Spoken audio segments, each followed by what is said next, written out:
রাজনৈতিক দুর্বলতার কারণে বিএনপি বিদেশিদের দুয়ারে দুয়ারে ঘুরছে বলে মন্তব্য করেছেন পররাষ্ট্রমন্ত্রী হাসান মাহমুদ। শুক্রবার পররাষ্ট্র মন্ত্রণালয় মিলনায়তনে ২১শে পদকপ্রাপ্ত সাংবাদিক জাফর ওয়াজেদ রচিত ভুবন জোড়া শেখ হাসিনার আসনখানি গ্রন্থের মোড়ক উন্মোচন অনুষ্ঠানে এই মন্তব্য করেন হাসান মাহমুদ। তিনি বলেন, স্বপ্ন দেখলেও বিদেশিরা বিএনপিকে ক্ষমতায় বসিয়ে দেবে না। অনুষ্ঠানে পররাষ্ট্রমন্ত্রী জানান, আগামী ২২শে এপ্রিল পালিয়ে বাংলাদেশে আশ্রয় নেওয়া মিয়ানমারের ২৮৫ জন সীমান্তরক্ষীকে নিজ দেশে ফেরত পাঠানো হবে।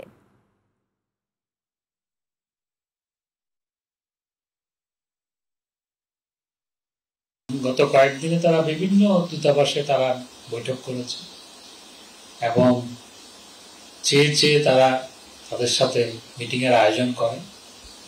বাংলাদেশের ক্ষমতার মালিক বাংলাদেশের জনগণ।